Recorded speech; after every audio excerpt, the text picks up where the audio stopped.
Good evening and welcome to IKYA Live, world news from the spiritual perspective and your premier news program for bringing you practical spiritual advice for your everyday life.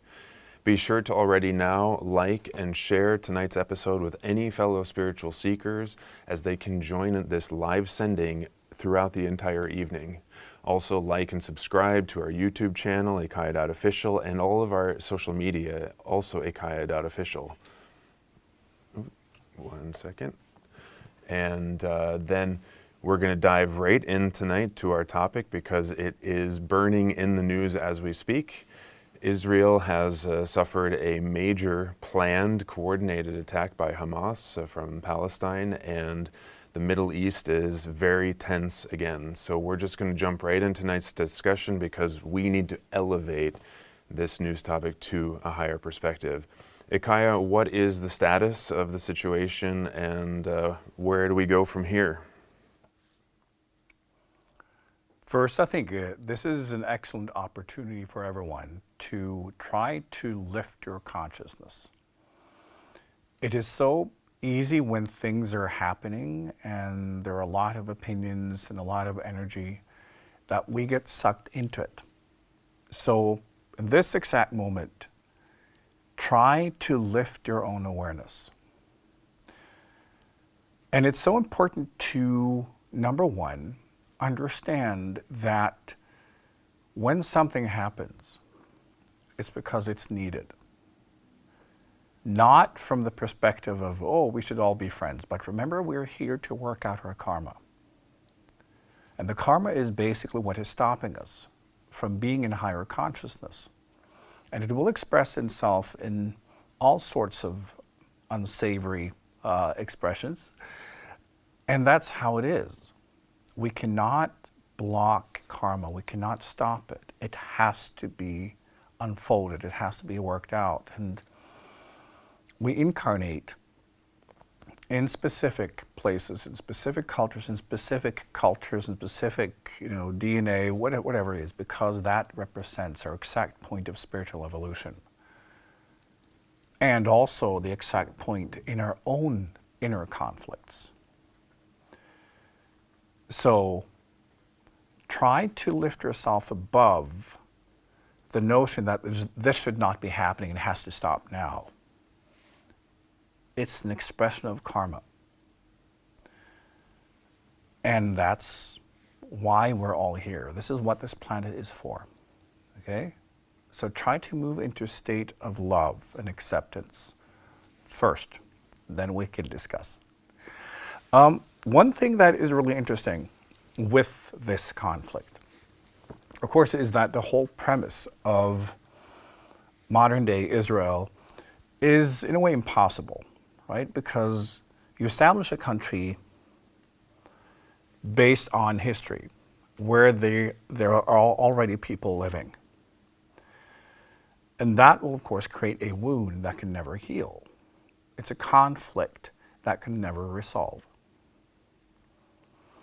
And it kind of rings a bell to what's going on in the Ukraine.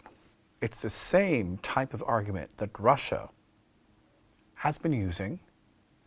In the old days, Ukraine used to be part of Russia. So, therefore, it's Russia's right to take back their own motherland. Right? So, it's an interesting mirror. And it's interesting escalation because all of this is connected. I will not go into the politics here, but when you observe it, it's quite interesting how Russia can also use this as a way to signal that this could escalate. Because Israel and that conflict is so loaded with both culture and stories and this and that. Israel is in many ways the responsibility of the Western world. And Palestine is the responsibility of the Arab world, right? So there are a lot of theater going on here. And try to go beyond taking any sides. I will first just explain a little bit before we start taking questions. This is what we call an old paradigm type of conflict. Remember that we are going towards a world where we need to be one planet and one people. We are far away from that reality, but it's the only way this planet and the human species can survive. So it means a lot of the old conflicts, the core conflicts, will have to be worked out, right? Because those have the deepest roots. Okay, so when you look at the conflict in Ukraine, deep-rooted conflict, several hundred years back. Same thing with this one. So what we're seeing in the world is that many of the oldest conflicts are kind of surfacing or resurfacing because we will have to work them out. Otherwise, we cannot move on. The same thing with orthodox ways of thinking, right? All these very old-fashioned, stagnated ways of thinking and believing and behaving, they will have to go. And it doesn't just happen. Healing is often the result of enormous conflict because first we injure ourselves and then we heal. So the injuring part is when we let the karma come to the surface. That's how we become aware of the karma.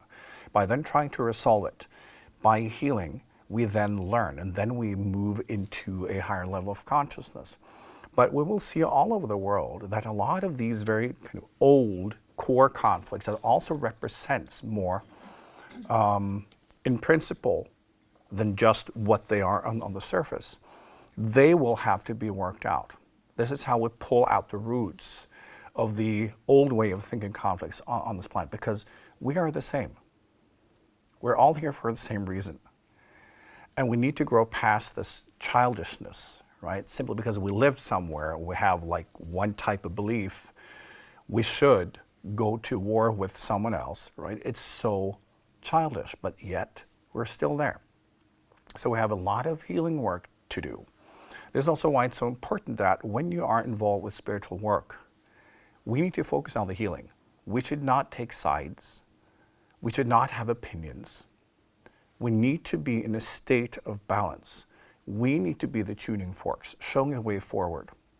Do not let your consciousness be lowered through external conflict. All the conflicts that we see in the outer world are the result of inner conflict, right? In your own life, when you have conflicts, it's because it's within, it's part of your karma. And the outer conflicts are simply ways for them to get mirrored. So when we have every single human being incarnating, coming to this planet with inner, unresolved conflict, that will be mirrored in the outer world. So there will always be conflict here. For as long as humans have internal conflicts, just think in your own relationships, conflict, workplace conflict, with your friends, you have conflicts. And what happens is when everyone has their own different versions of conflict, the common denominators in those conflicts, they will kind of grow into the collective expressions. It's just like colors, right? If everybody have a variety of colors, but we have more of red, red will then take the form of collective colors and collective expressions, right? So it's that. So all big conflicts or bigger conflicts, both in your community, but also in your country and in the world, simply reflect what type of individual conflicts and the common denominators, they float to the surface and to the top, and that will become the greater conflicts. It's not possible to have greater conflicts unless the individuals carry the same conflict within in some way. There are many perspectives to this, and I hope you will all be active and ask questions. Do we have any questions? We actually had a question before we started tonight that's a really interesting one from a bit of a higher perspective on, he points out that kind of the two countries, or at least in Europe, with the largest Jewish population, both Israel and Ukraine, are now under siege. And he's wondering, is this a symptom of humanity waking up, or are these conflicts by design to prevent the major planetary chakras from opening? Right. It goes back to what I just said. But remember also that the Jewish culture, and it's so important that we look at the different cultures and ethnicities and whatnot as structures and templates and matrices, because we incarnate into everything, right? It's simply a type of clothing. And every type of clothing is specialized for what you're going to use it for. So when we look at the Jewish culture, suffering is definitely one of the great markers of their identity. Right? Throughout history, it's been a lot of suffering, and it kind of follows them. And it's not to say it's their own fault. I'm not saying that. I'm saying that it's part of the structure. It's part of the identity. It's part of also what they nurture and how they identify. Right? So that is part of their path. So when you incarnate as a Jew, you're studying suffering like we all are in different ways, but through identity and through all of that, you definitely have more of an awareness around suffering. Now, why this is interesting is that suffering as a principle is something we always try to move past spiritually, because suffering is the stories and the justification, the identities we make up around our pains. So when we are in resistance, that's our karma. When we meet our own karma, we can focus on learning and growing, or we can be in resistance to it and fight it, right? And that's when we begin to suffer. So as a kind of mascot, they also represent a lot of that resistance.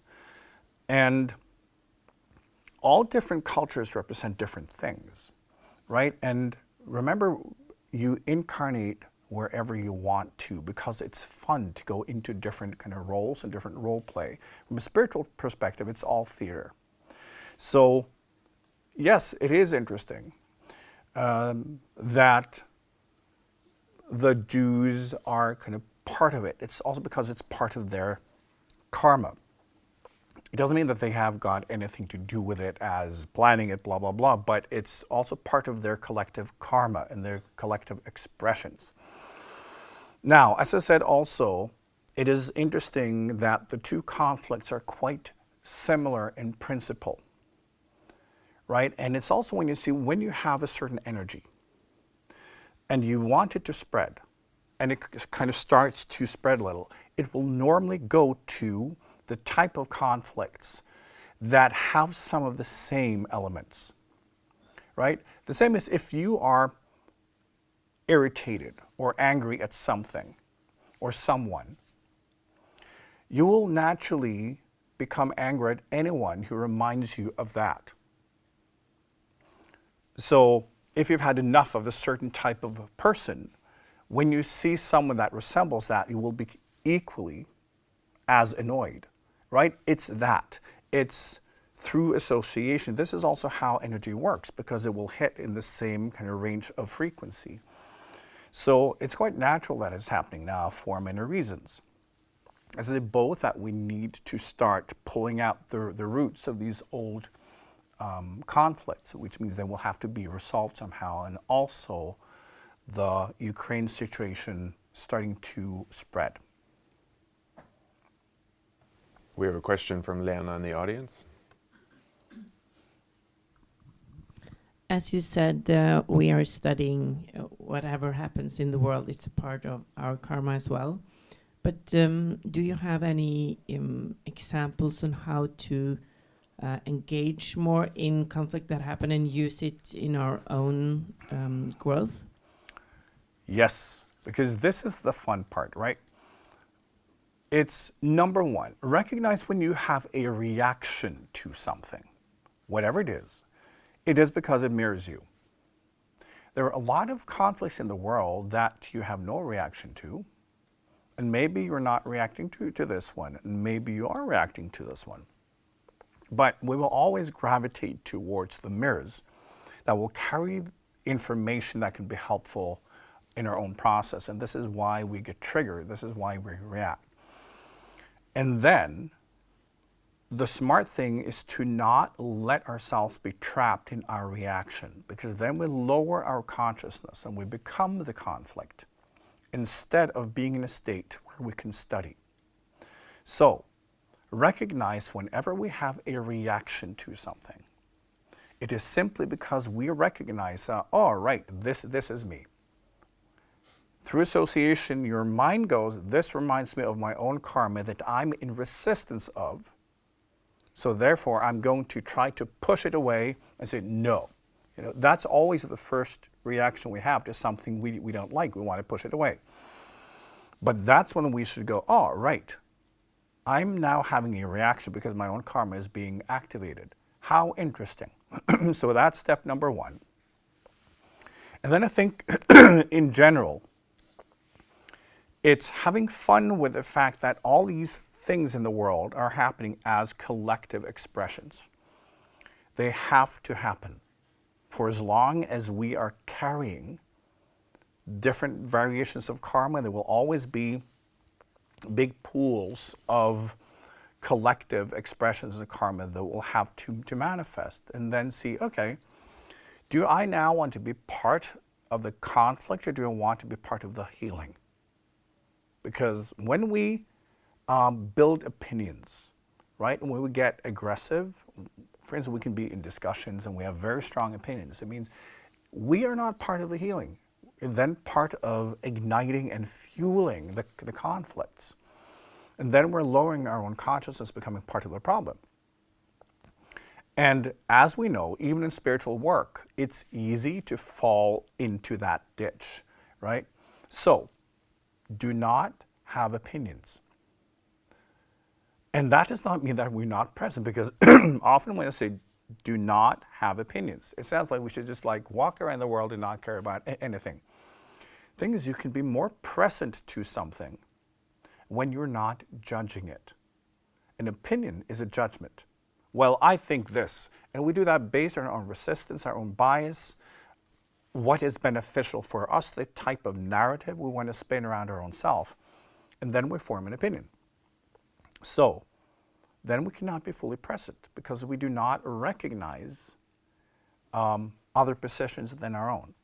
Now, obviously, like if we take an area, like a whole landscape, wherever you stand, you will see something different. And you will form different opinions. If someone were to ask you to describe what you're seeing, everyone would see something different. And you would be where you are because you're attracted to that particular place because it's beautiful or this or that. But what we need to understand is that it's the landscape itself that is truth. Where we're standing, that will become our subjective point of view. And that is interesting. And it may be important to us in how we can study, oh, this is where I'm standing. Where do I navigate from here? Maybe there's something interesting over there. I need to understand where I'm standing so I can navigate from this point. It's not just that I'm standing in the right point and all of y'all should go home because this is where it's at, right? And that's when it's unproductive.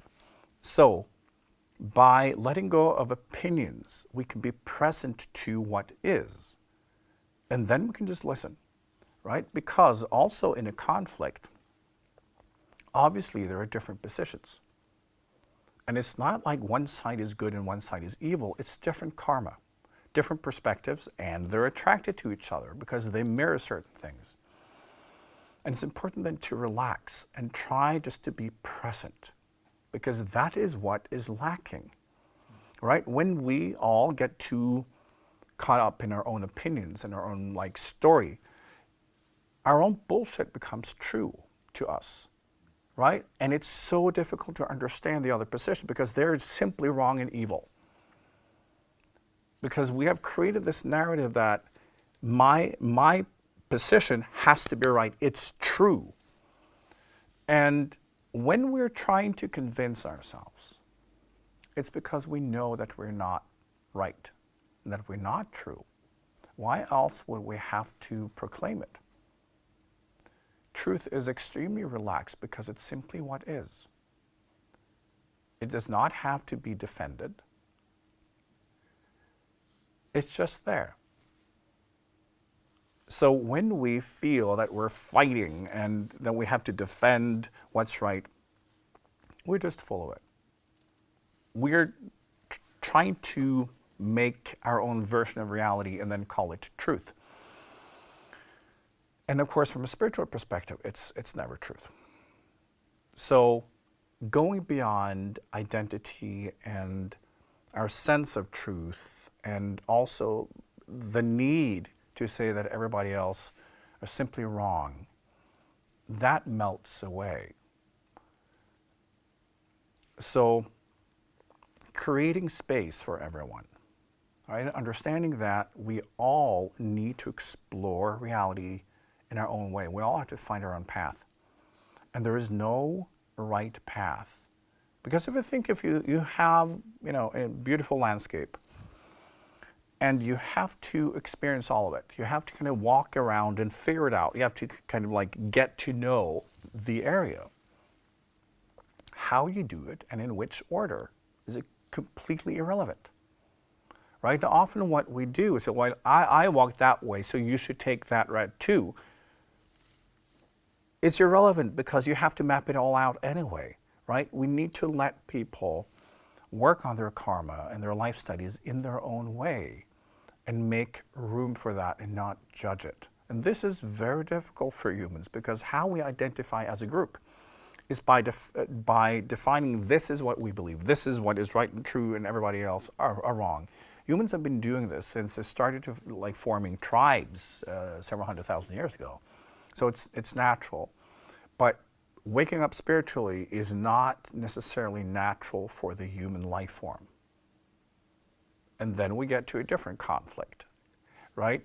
Even in this process of spiritual awakening, we will experience the conflict between the human ape and the survival needs and the spiritual awakening. So we need to relax there too, right? So everything I say now is really about relaxation. Like, take a fucking chill pill and just lift your awareness. When we do, we see things differently because we can see that everything is necessary. Everybody has the right to explore their own way.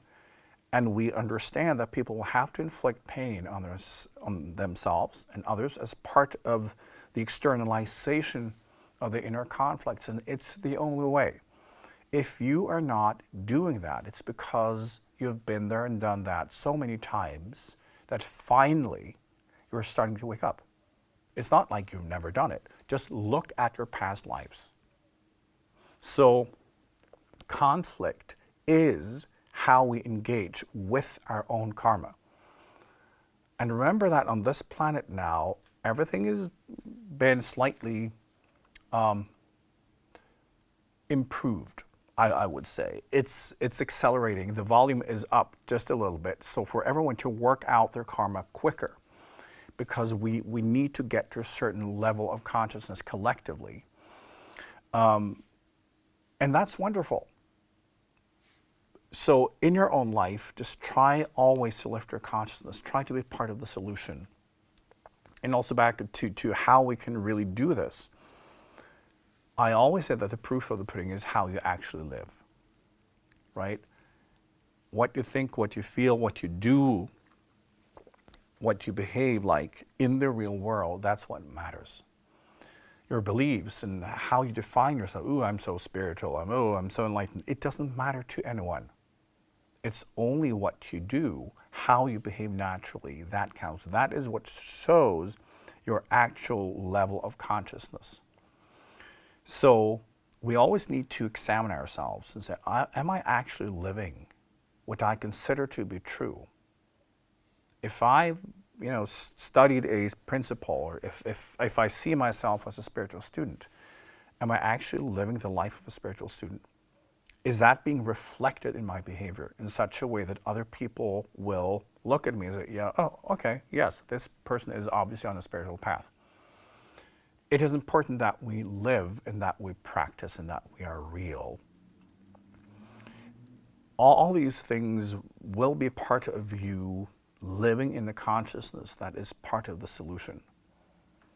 And try to look at all your kind of patterns and your reactions to different external conflicts and say, yeah, you're part of it. If you have a reaction, it's because you have the same conflict within. Try to identify what is being mirrored. And I'll say, oh, this is not my conflict.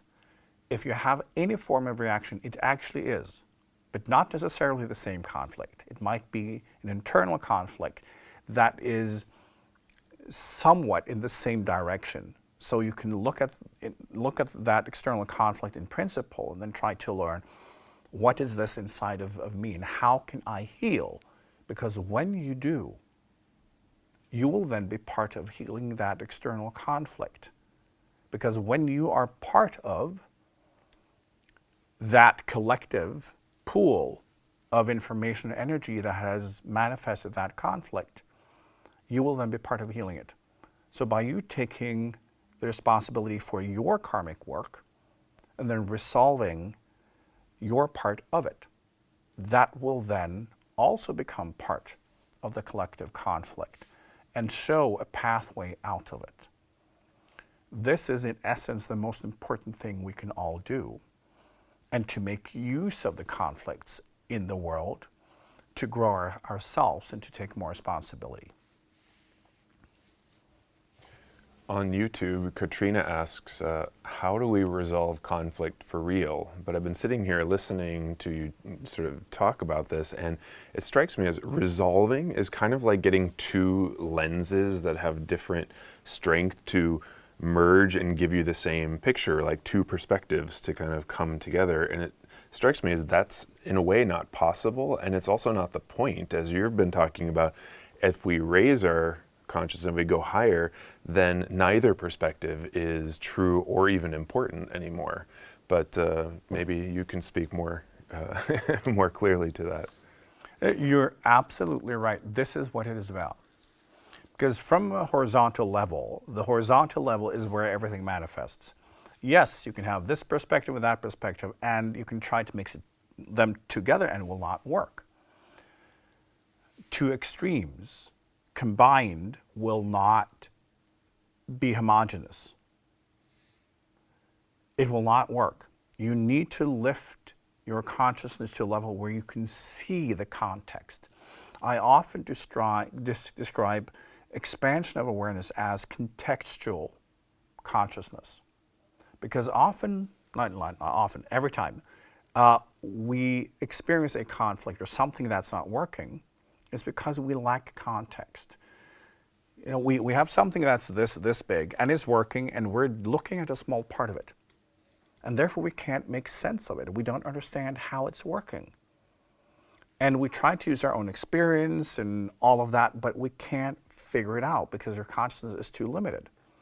So we need to expand and lift our consciousness so that we can see it from above. And then we see the context, so we can understand, oh, right, this is why this has to be this way. This is where the path is going. Right, this is the backstory. This is the movement of energy. This is, okay, I can see it now. We relate to whatever is going on in a very different way because it's not personal anymore. You are observing the landscape. You are, in a way, observing the ecosystem of the expression, not just like one little part of it. Because remember that everything is just a huge kind of chain of events that never ends. It's an ecosystem. So when we look at something and we define, oh, now it's a conflict. No, it's not. Everything is conflict because everything is all life forms, all consciousness meeting kind of their own level of resistance and karma and then trying to study it and figure it out. So it's conflict all the time. Is sometimes there's more of it. And then we say, aha, conflict. And then we don't see the whole buildup. Right? That can be hundreds of years. That can be many different things happening that carry that conflict energy. being that you have two positions that are not really compatible because they operate in a point of view that is too small. And then it kind of grows, and it's like the snowball effect. It's like when you have collective energy then gathering, at some point it will become a manifestation that everyone can see. So yes, the only solution is to raise our consciousness, because then perspectives are not important or relevant anymore. And it's so much more fun to study things when you can see the greater images and when you can see context, because then you can also see, how did this start? Where is it coming from? What is to be learned? What are all these kind of side expressions and all this organic movement? And it's more fun to be part of it. It's more fun to live, because when you also go out into your life, you understand what you're a part of. Most people have no idea what they're a part of. So they just make up identities and this or that, instead of understanding the kind of larger ecosystem of karma and consciousness. We've got a question from the audience here.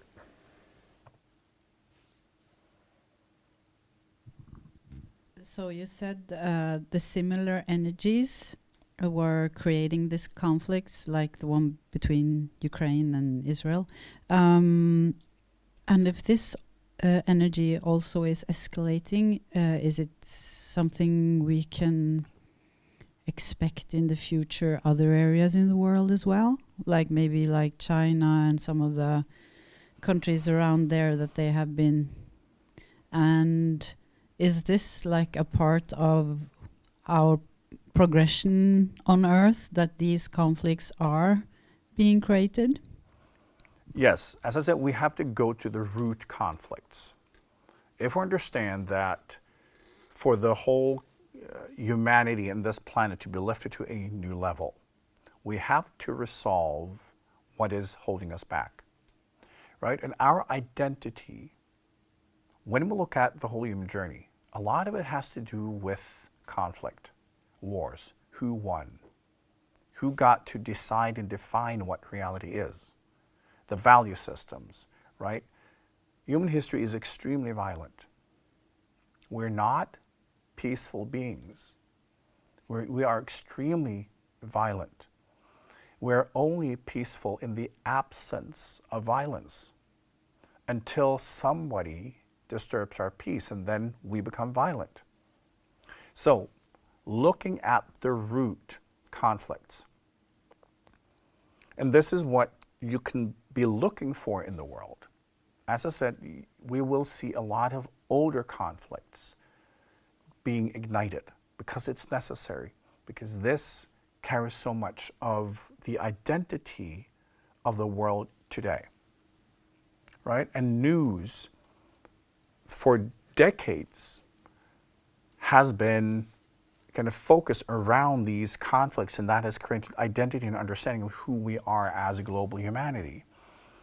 So yes, expect root conflicts to come more to the surface, because we have to move on from this, right? And through some of these root conflicts, dissolving or at least changing and maturing, that will help in raising the consciousness of the planet in general. Mm-hmm. So our colleague IKYA, he asks about, a little bit similarly to some other conflicts that may be spurred by this conflict in Israel or be mirrored by it. And it makes me think about, could you speak a little bit about the major sort of alternatives that we have going forward from here? And for example, maybe the most powerful countries as well, the United States seems on the verge of a civil war or some kind of split, whereas Europe seems to be on the verge of more and more solidarity. If you could just speak to some of those major alternatives. Right. It's back to the root conflicts. When you look at the States, the whole, like, part of their journey right now is so much to do with identity and race, which means a lot of that has not been resolved. One thought it was resolved through this great American story that we're all Americans. And it turned out And that's not really true, because we have different ideas of what it means to be American and to be a good American. And then it comes down to all of these things like racism, culture, all of these things, and it will have to be resolved, because otherwise we cannot become one people. Right? So that's happening in the States as part of this lift. And it's important to understand that there is no way around it. The root conflicts will have to be resolved, and you will see it. Once you understand what this is, you will start seeing it all over the world and say, aha, okay, this is what's going on. It's actually part of lifting the consciousness, because we have to get out of kindergarten. And the same thing in Europe. There are a lot of old conflicts that are coming to the surface, old disagreements, and being clear about our value systems and how much they mean, and also the level of aggression people are willing to use. Right? We just have to get past this level, but it's all over the world. Right? And part of the war in Ukraine is this. And one thing I'd like to also mention is, which is spiritually fascinating and interesting, and something we can also look at, everyone, is the proxy war syndrome, which is basically, when a conflict is something else on the surface than it is beneath the surface. And it's very easy. For instance, like, let's say that you hate your job, right? You have a terrible boss, and that's a conflict situation. Well, what do you do when you come home from work? Often you will pick a fight with your spouse, right? Because you have all this frustration and anger, so you pick a fight you can win. Because at work you can't.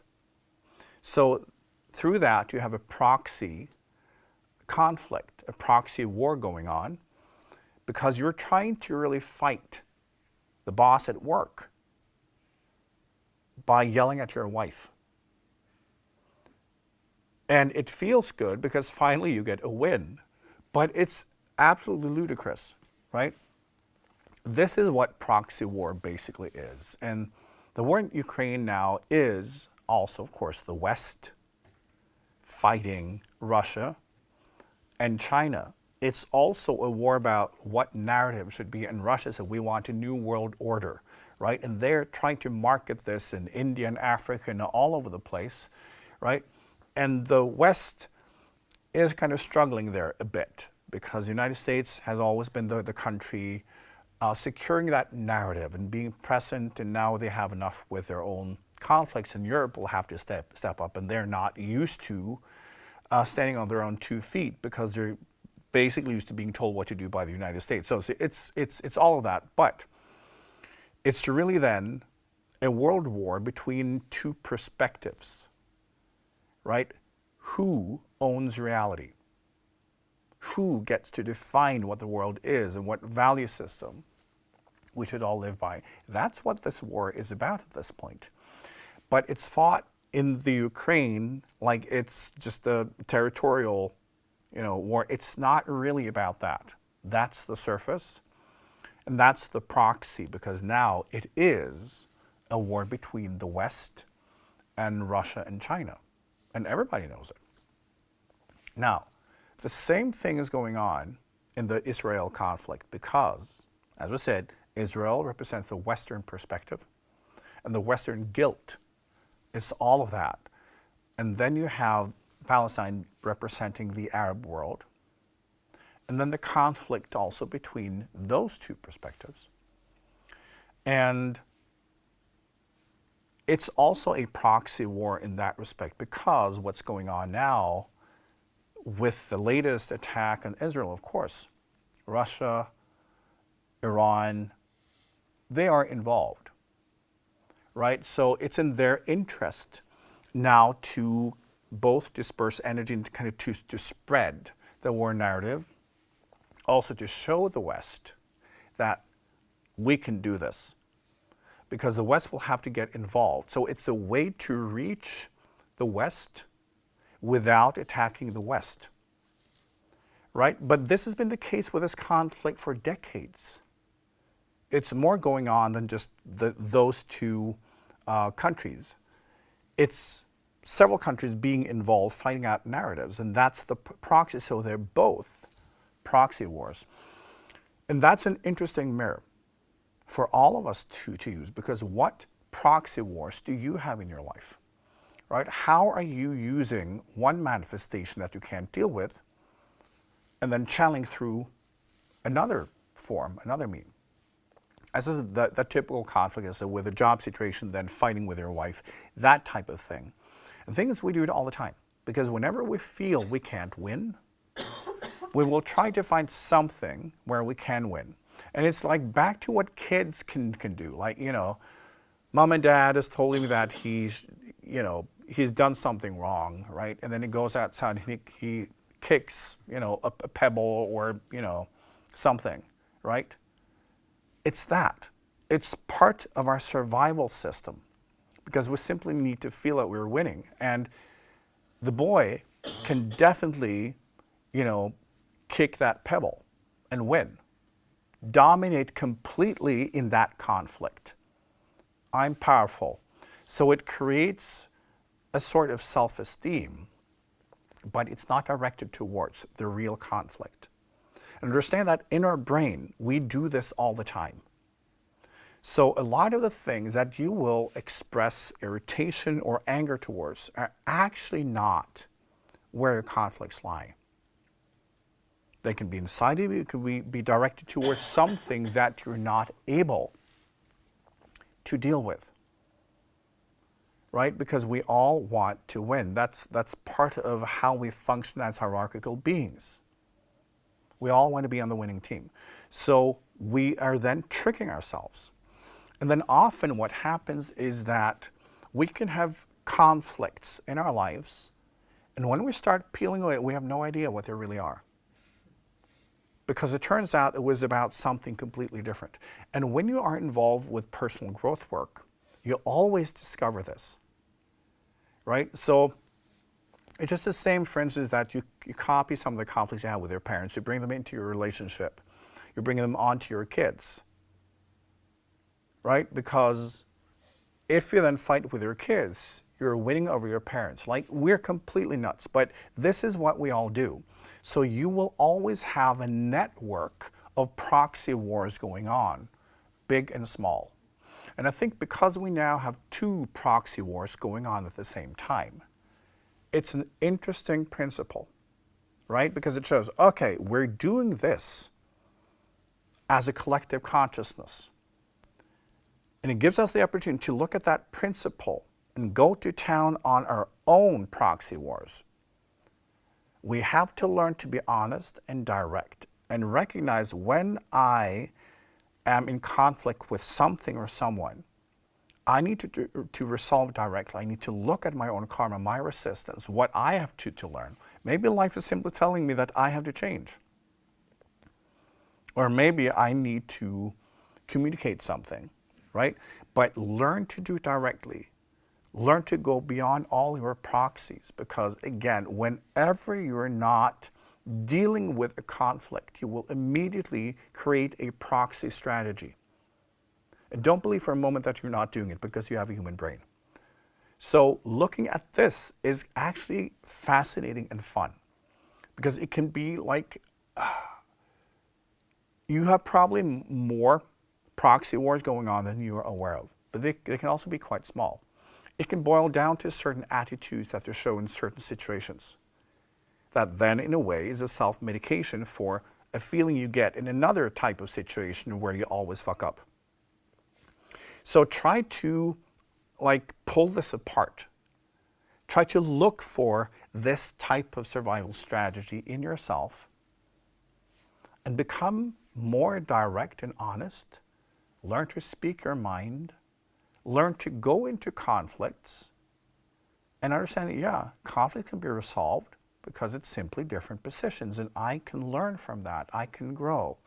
I can move into higher consciousness and then see how I can heal this. Then you're also part of the solution. And this is back to how we can utilize this, because when there are certain spiritual principles that are being mirrored, we can make use of that in our own spiritual process, because it means it's then swimming around. It's part of the collective consciousness. And it means when you go into your own studies, for instance, around your own proxy wars, that will be amplified, because we now have kind of two wars that both have great significance in the collective mind, right? And then you will also be part of the healing. So this is how we can take personal responsibility for our own part in what's going on in the world around us. On YouTube, Hogna raises a really interesting principle that's directly, I think it comes right out of what you just were teaching about, and that is virtue posing or virtue signaling. That basically as soon as something like this attack on Israel arises, people take down their Ukraine flag and they put up an Israeli flag on their house or things like that. But also it's like clockwork that, you know, the President of the United States spoke that we stand with Israel, and, you know, various countries that are aligned with the Western values, they say they stand with Israel, and a bunch of other countries say they stand with Palestine. But his question was kind of, when people do this virtue signaling, both countries and individuals, do they really care? Or are they just looking for attention, validation, approval? Like, what are we actually doing? Well, virtue signaling is one of the greatest collective sports at this moment, because it comes from the social media culture where, you know, we've done something important. We just want to express our feelings and emotions and believe that we have done something, which we haven't. But it's just part of today's culture that virtue signaling is so important, because you show that you're on the right team. It's all about identity. It's about being part of something without actually having to do anything. And this is connected to what we have talked about before, that our brains are hardwired to just seek the chemicals. We don't want to do anything because that's too much work. We've always been that way. We try to go straight to the chemicals. So today we can do that. We can be outraged, right, on social media, and then we can just like, you know, we've done something important because it feels so right. And we haven't done anything, but we get all the chemicals, we get the rewards as if we've been part of something important. And then we close our laptop or our phones and feel like it's been a productive day, right? So it's part of that, and it's completely silly. But of course, everybody are just invested in themselves. We believe we care about others. In reality, we don't. And this is the ugly truth about humans. Very few people care about anyone beyond themselves, and when they care, it's a way to care about themselves. It's about creating the narrative and the story about who they want to be.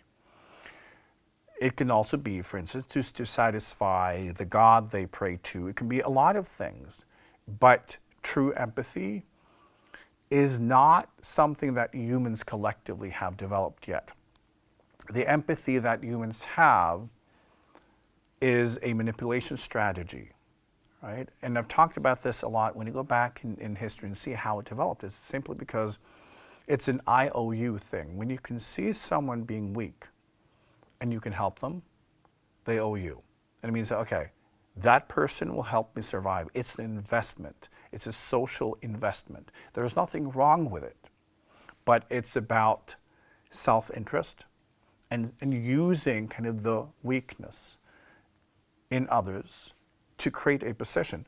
Even when people in religions, when Christians, they care so much, they just want to make sure that God sees what they're doing, right? So they have a better chance of going to heaven and getting a better place in the hierarchy to ensure that they are the chosen ones.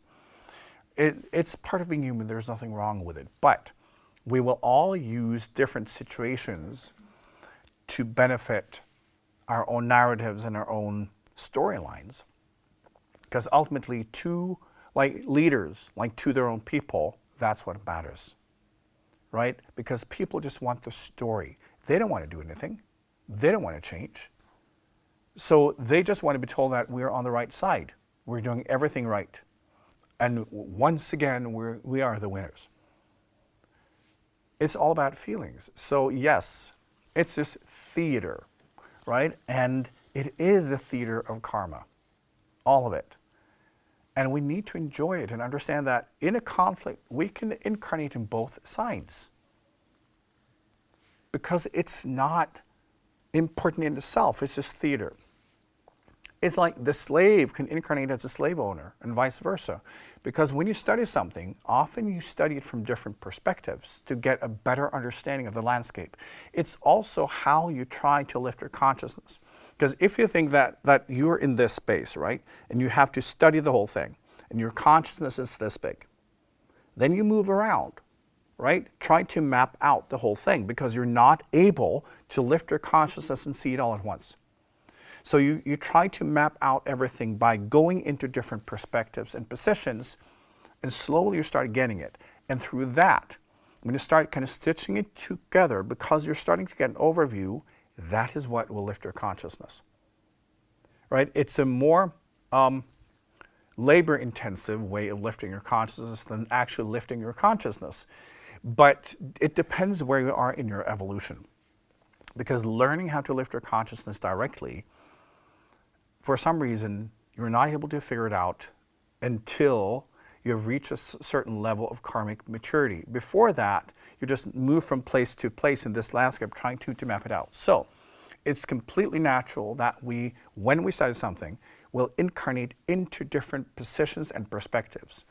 And so when you're part of a very kind of polarized situation, you may have incarnations on both sides of the fence just to experience that. Because in and of itself, nobody's right. It's just theater. They're just roles, right? From a spiritual perspective, when we are in between incarnations, we're completely aware of this. It's all role play. It's all video games. And we use it to educate ourselves. So we need all of these positions. It's not a point in itself that we should all be the same. That's completely worthless. We need different perspectives. We need different ways of being and all of that. So conflict is what helps us resolve karma.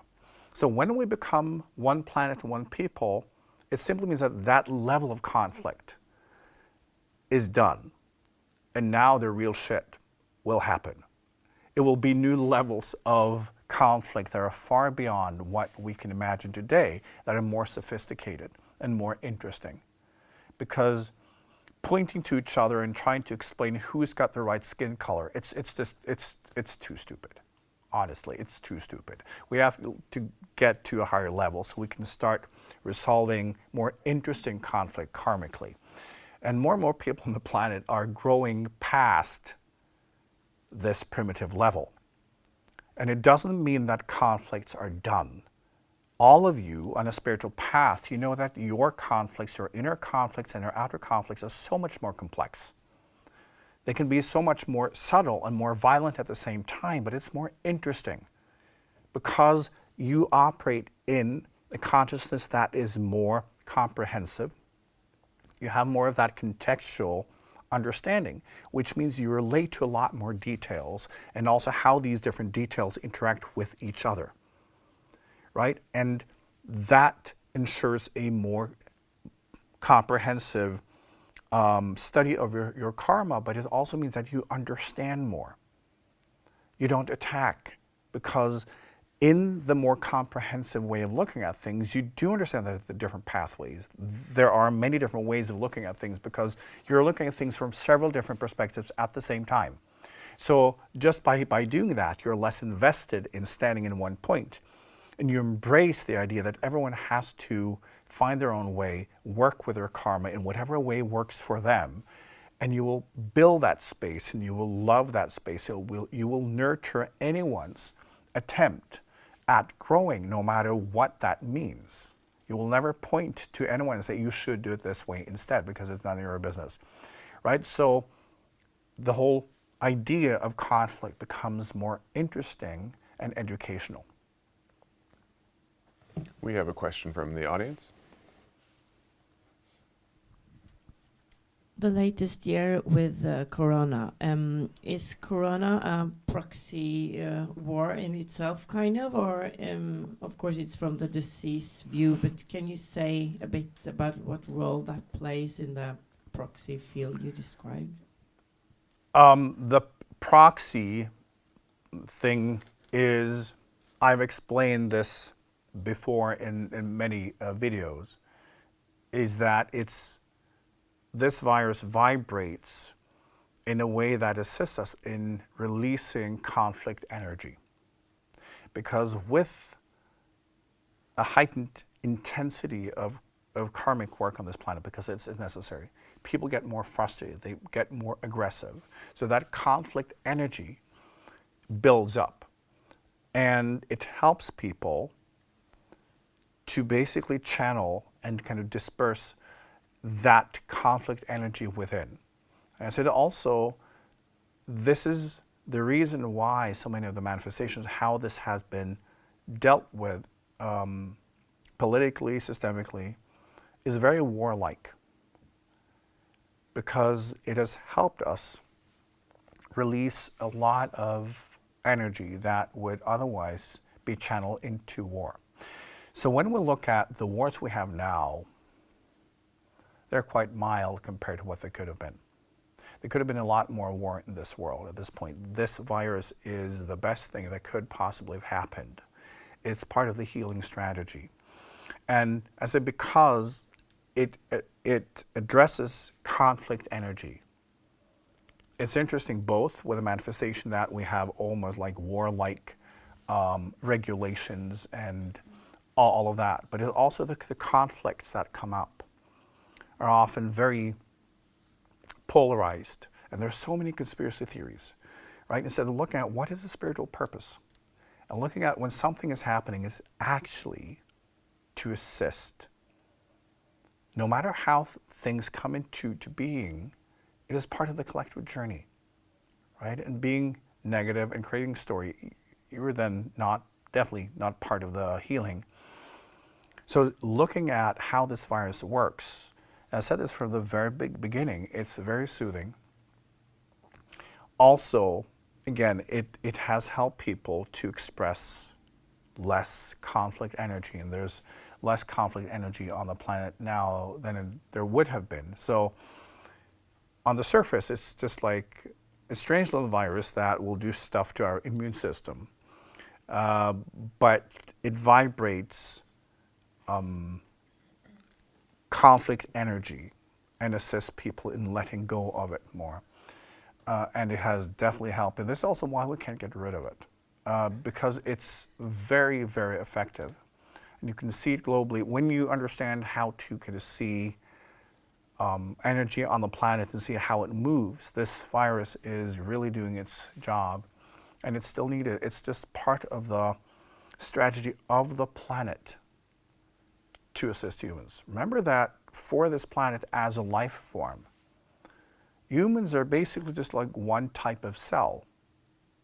This planet is not about humans. This planet is about the planet, the whole planet. And humans are often a little bit too much, right? And are very disconnected from everything, and they need help. Sometimes when things happen, it's part of the planet and the planet's immune system and the planet's way of dealing with energies and karma, trying to also to balance humans.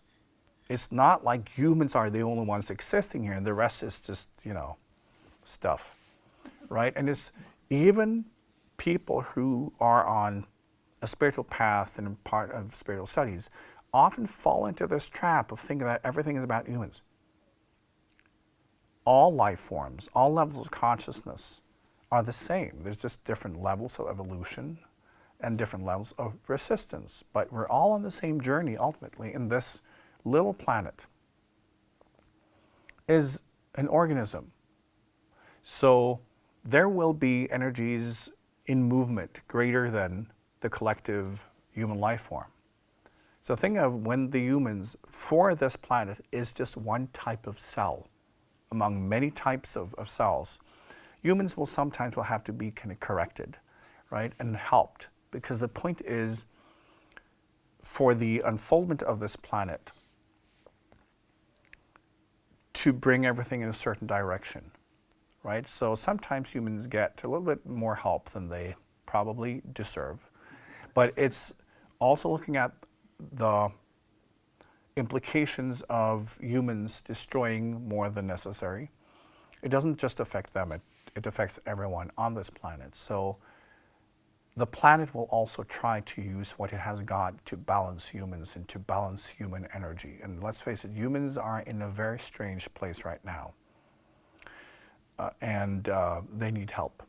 So it's also you as a spiritual seeker or someone on a spiritual path, what are you doing? Passing judgment, criticizing, making up stories, it's not part of the healing. Try to connect to the bigger images. Try to connect to something beyond yourself. Look at things from a higher perspective and be a presence of healing. It is difficult, especially today, because it's so easy to be sucked into everything, right? But then we're part of the problem.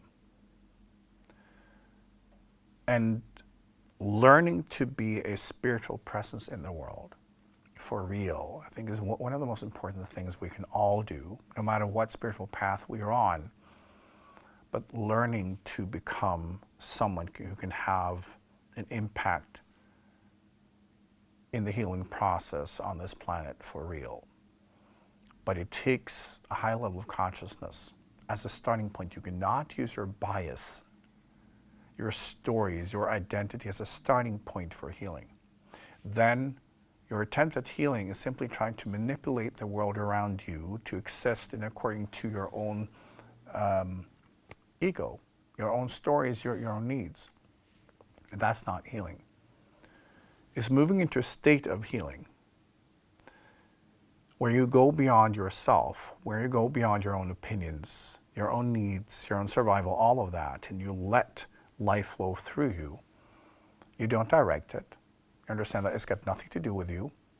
You're simply available for the balancing energies and movements in nature, so you don't stand in the way, that you can be an instrument for it. We need to learn to go beyond opinions.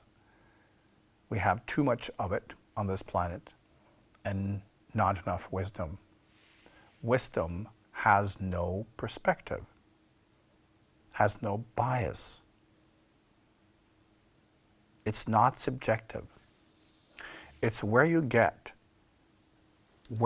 look at kind of knowledge from a subjective point of view, and then you move towards it. And as you do, you raise your consciousness, and at some point it becomes a principle that you then can say, oh, this applies to everything, and it's got nothing to do with me. It's not bias, it's not something belonging to a belief system. It's simply an observation of how life works. We need to move there, right? And our culture today is completely naked when it comes to wisdom. But as spiritual people, our job is to bring it. But then we have to go there first. We should not assume that we're necessarily wise simply because we have a spiritual practice. We need to peel. We need discipline. We need to lift our consciousness to the point where we're not in the self anymore, right? So that's really the starting point. So on YouTube, IKYA raises an interesting conundrum because he doesn't really find himself caring about any conflicts outside of his own life, no matter how big or small. And he's wondering, is that more a reflection of him not caring about inner conflicts, or just that his inner conflicts are so different from outer? What could we learn from that? Because there's a lot of other people that probably share the same perspective. Yes. Now, when we feel that we don't care, it's also because we don't care about ourselves, right? Often, we as humans can feel that our own life is just like, we're not enough engaged in our own journey. The spiritual consciousness is caring too much to care about only one perspective. So it's not really caring about anything in particular, but with an enormous intensity, right? Because you care equally about everything in every position because you care about life, right? So that's what it turns into.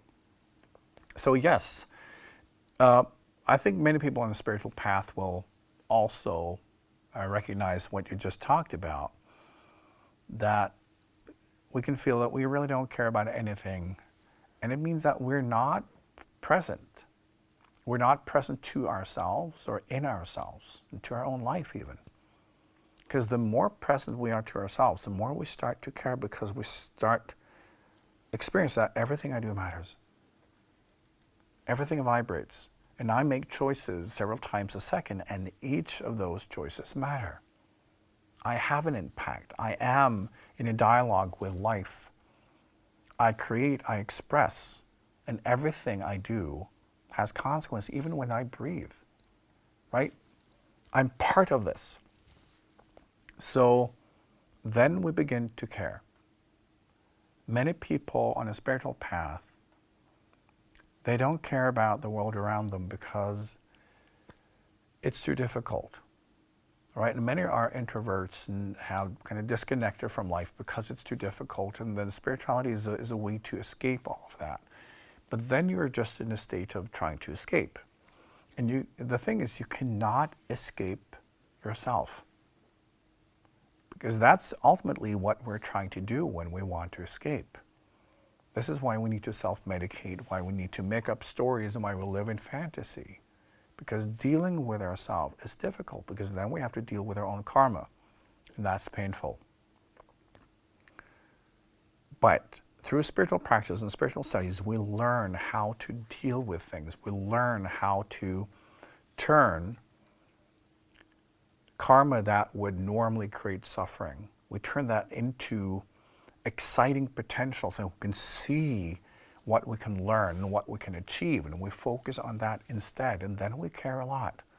So often when we don't care, it's because our suffering has overwhelmed us, and then we just feel, okay, I'm done. I don't want to deal with anything because it just causes me suffering.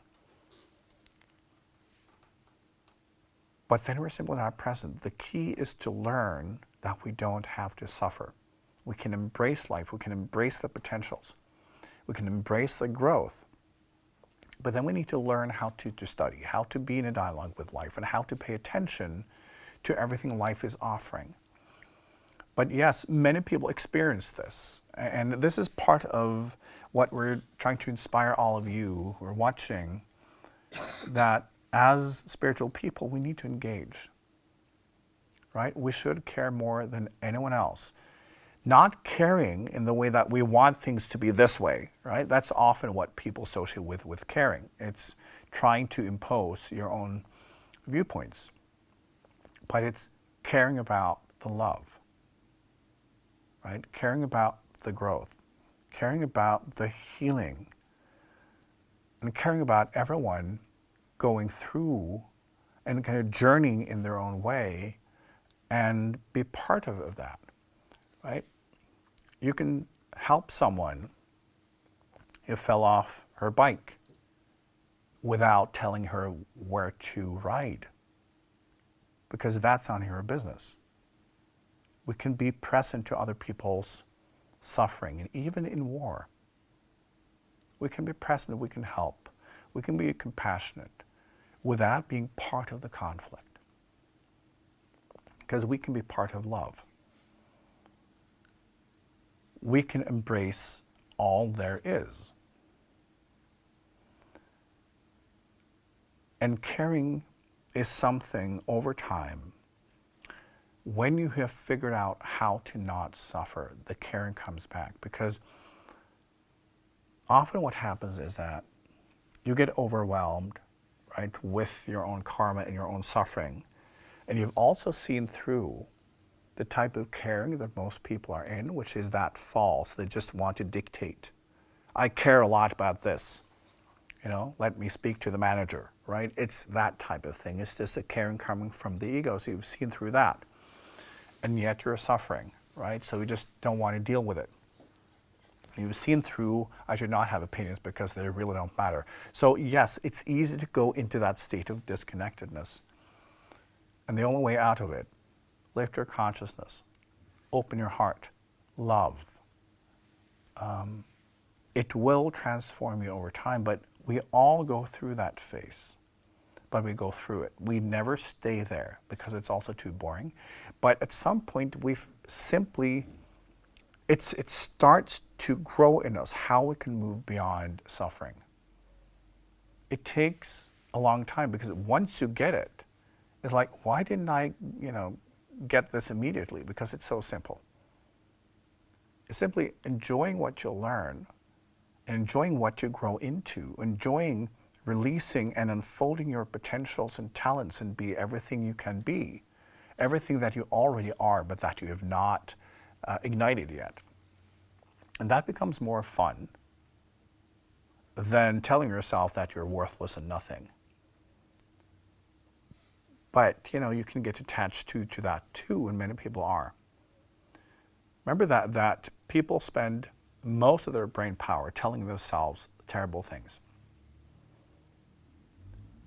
This is part of the inner conflict, right? And when we judge ourselves harshly, because most people do, like most people, they will tell themselves the most terrible things all the time and judge themselves harshly. That will externalize. So we go around judging each other and we expect to be judged. And then we attack. And we become violent collectively because then we have the cause. It's part of being human. But transcending suffering is a slow process, but it's worth it. What's on the other side of suffering is a joy and connection to love and connection to reality that cannot be described. I can use all the words that humans have ever invented. I would not be able to describe it. When you go past suffering, it's like, it's a darkness and heaviness that's always been there that you thought was just part of living. It's completely gone. And you will not understand it until you get there. And the way to get there is through spiritual practices, through spiritual service, which means being part of something greater than yourself, but without self-interest. And trying to engage in life, assist other people and yourself, learning to do good things for yourself, learn to nurture yourself and your surroundings, enjoying seeing other people blossoming, including yourself, right? Become more interested in the productive side of life than the destructive side. It is a long journey, but it's absolutely worth it. And I think, again, back to the conflicts in the world, they are simply externalizations of what's happening inside you and other people. And it's just that. For as long as even just a few humans are carrying around enormous inner conflicts, it will externalize. And that's what we're all doing. This is why you're all on the same planet, because, okay, this is the type of karma you've got. This is the short bus, basically. Put them all two together and let them figure it out. Because you will, by being mirrored in each other and in each other's conflict. And as long as you judge it, as long as you think that this should not be happening, you're part of it. When you're really past it, you will love it. You will love every conflict. You will love everything that's happening. Not because you like it, but because you understand it's necessary. Because it will, over time, bring healing. It will bring growth. And you'll love that. You love seeing the karmic journey and how it unfolds. And then you're part of lifting the planet. So you'll get there. But I think it's important, as I said, when we are on a spiritual path, that we take the responsibility for doing it before anyone else. Right? We need to be part of the healing, and then we need to learn to be in the right mindset and the right intentions and the right attitudes. We need to practice, because that's how we can show the world, you know, where to go, right? And how to move past this very primitive level. Do we have any more questions? We have a fun question from the Netherlands. Why actually are humans so violent when apes, where most of our DNA comes from, don't seem to be quite as violent as us? That's a misunderstanding. All primates normally are extremely violent. A chimpanzee will rip your face off without even thinking. They are extremely violent. So most primates that are kind of like close to us in our evolution, they will kill without thinking when they're being triggered, right? There are plenty of examples of humans having adopted cute little chimps, right? And when they grow up, they start killing people. It's more the norm than the exception, because humans are quite naive and think, oh, cute little monkey, you know, and then they rip people's face off and will kind of, you know, they're extremely strong. And they don't see anything wrong with being violent and with killing their enemies. And humans are the same way. We just have better toys. So violence is a part of survival because it has been necessary. From an evolutionary point of view, violence can be good. It's testing out what DNA should win. And violence is important because nature is extremely violent. And violence is a way to show that I've got what it takes. I got strength, I got the discipline, I got the willingness, and the raw power it takes to fight, you know, the different forces of nature and to protect my group and my family. So the violent ones survived. As I said, like the reason why Homo sapiens became the winner of all these different kind of humanoid life forms, because humans, like Homo sapiens, were the most violent ones. They killed everybody else. So the other ones went extinct. Not because humans were better. In many ways, the other types of humans that existed were better. Humans were more violent. So that's a winner. So violence has followed humans throughout their evolution. And in and of itself, it's not a negative thing. It's just that we've reached a point of human evolution where we have to grow past our more primitive sides. We need to start relating to who we are. Remember one thing that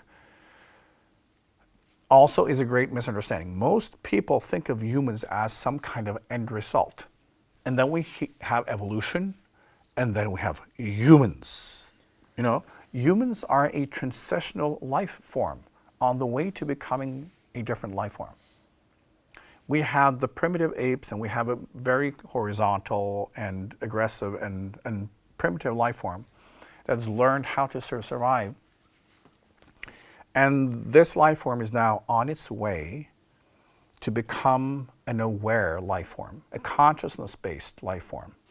We're not there yet. This will take, like, if we look at normal evolution, this will take us several 100,000 years. It will happen faster due to accelerated evolution and humans becoming more advanced. But if we look at the normal evolution, this will take several 100,000 years. And it means humans will look different. There will be a different life form. And they will operate based on consciousness, not on physical skills. Right? Humans are just starting to discover consciousness. Right? It's a personal process. Right? When you do your spiritual practices, that is you trying to ignite that kind of vertical being. But most humans relate to what we call the horizontal version, which is the biological human, and they're not on a spiritual path yet. So evolution takes time, right? So it will take a long journey for humans to can move into that state. But humans now are the transitional life form. And when we get to that point, then people will think, yeah, you know, this is who we are, like the human state that we are now. That was obviously a transitional life form between the primitive human and the consciousness-based human, right? So this is also why it feels like we got, you know, on one foot in each reality, because, yeah, this is what a human is. So we are quite strange at this point, and we'll be strange for quite a while, but the consciousness journey for humans have begun. The rest is evolution. All right, we have a last question online about when we meet people in conflict that we experience having no regard for other people's space or energy, or, you know, like, yeah, how do we address them? How do we resolve that? By not doing that. Because people are where they are, because that's their exact point of evolution. And when we do certain things, it's because it represents our karma, our current level of consciousness, and how we learn is by first expressing, causing harm, and then healing. We cannot tell people to not harm themselves or others, because if that is part of their reality, they will, no matter what you say. You can stop them from that moment, but you can't change their inner nature, right? That will have to evolve. So instead of thinking that what they're doing is wrong, try to think that there's no right or wrong. They're simply expressing their exact point of evolution. And we are operating on many different levels of consciousness. Simply because you are at a higher level does not mean that you have not done the exact same things. That's how you got there. So when we go through our own primitive journeys and we then arrive, you know, after many incarnations on a higher level, we can't then say, no, no one else should be allowed to do this, because now I can see that this is unproductive behavior, so I should stop that. While you were allowed to go through all the different steps.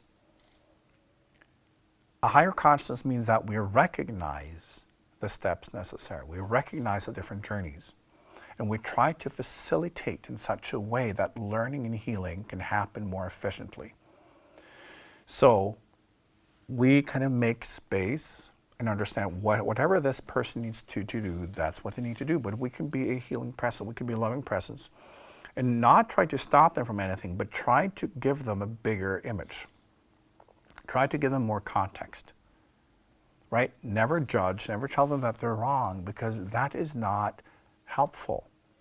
That triggers conflict, and then you're a part of it, right? If you want to be a spiritual presence, you cannot be in conflict. Judging someone, think I should stop them, then you are in conflict. If you think they're wrong, this or that, then you are in conflict, and then you're part of the problem. Nature loves everything and everyone equally. This is why, when we raise our consciousness, we don't have opinions anymore. Because saying that I should stop this person from this, then you have opinions. You have a value system, you have created rules, and now you try to project them onto another person. Try to observe that individual's journey. In a spiritual consciousness, just try to be present and try to listen and try to see, where is this individual at? What's the journey? Why are these expressions what he or she is gravitating towards? How can I facilitate and be present? Why did life place me here as a mirror? What am I to mirror and vibrate? And if we want someone to reach balance, we have to be in balance. And we can't be in balance if we judge. If we have created this story that this is wrong and this should change, we're not in balance. So, when we vibrate balance, it means that the other person can find balance in themselves, no matter where that is, because it will not be your balance, it will be their balance. Understand? So when we're in spiritual balance, we become a principle of balance. So we're not telling them that you should do this or this because that will bring you to balance. No. We vibrate the principle so that they may find it themselves more quickly. And maybe not. Maybe they have to go through everything, and maybe they don't. But then you vibrate the information that they can use when they're ready to move into a state of balance. And sometimes just vibrating will bring them into that very quickly because maybe they're ready. But for as long as you have an opinion, you can't do that. And then it will just drag them somewhere that you think is better, but it's not their path. Again, back to why it's so important to lift our consciousness. And today more than ever, right, we will have increasing conflicts on this planet as part of kind of finishing and growing out of this primitive level and into the new version. It will have to be worked out. So if you want to make an impact, you have to be in balance. You need to vibrate to higher consciousness, not opinions, not bias. In higher consciousness, you embrace everyone. You love everyone equally, no matter what they do, because that's just their karma, it's not them. So by vibrating love and balance and harmony, that is something everyone can use in their own way. That is how you bring them to healing, by setting the example. So in your own life, how are you dealing with all these types of conflict? Because you have to work them out as well. You cannot be full of conflicts and believe that you can guide the world out of the external conflicts because you're part of them. In spiritual work, we always have to take responsibility for our own path, our own practices, what we're vibrating, our own level of consciousness. And we have to do the work for real. Spiritual work is not about posing. It's not about being right. It's about doing the work, expanding, going beyond the self, going beyond the human state. And let the divine flow through, and let the divine do whatever it does in whatever is needed. That's the responsibility, and that's the job. So try to use the current conflict and mirror yourself in it and see how much you're able to let go of your own primitive state of consciousness, your own conflict and biases, move into a true healing state, a true loving state, and to see the whole picture, to see the full context of this planet, and just see that everything is necessary. Everything is already perfect. Everyone, not just humans, but everyone on this planet, all life forms, are all on spiritual paths. Set the example. Lead the way in your own life, first of all, but live your life in such a way that you set the example so when people see you and they interact with you, they get inspired. Spiritual work is not just about what you do in yourself, it's also what you do in the world.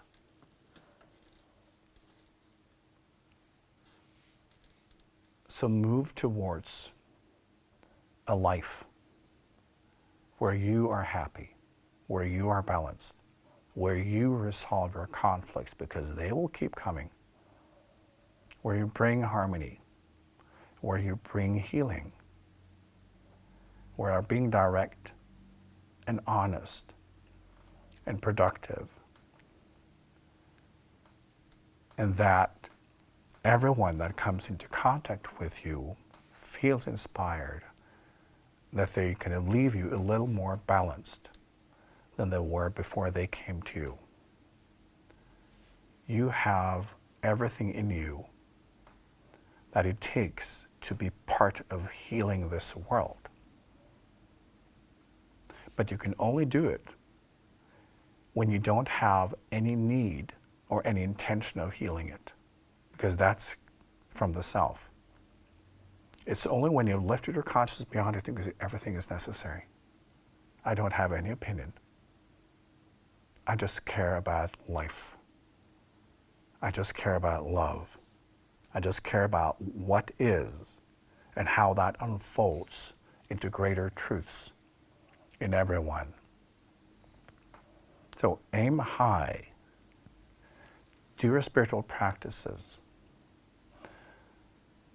And get out there and show the rest of the world how it's done.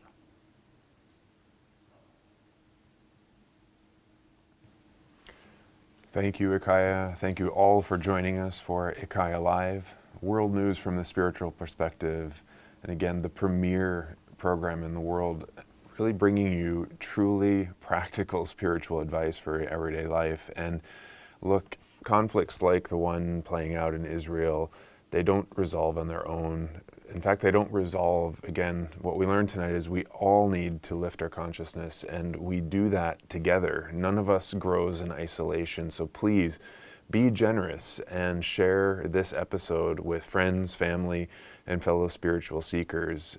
This perspective is unique in the world, and it could really assist so many people to receive this gift. So do share. This recording will be available after we're done tonight.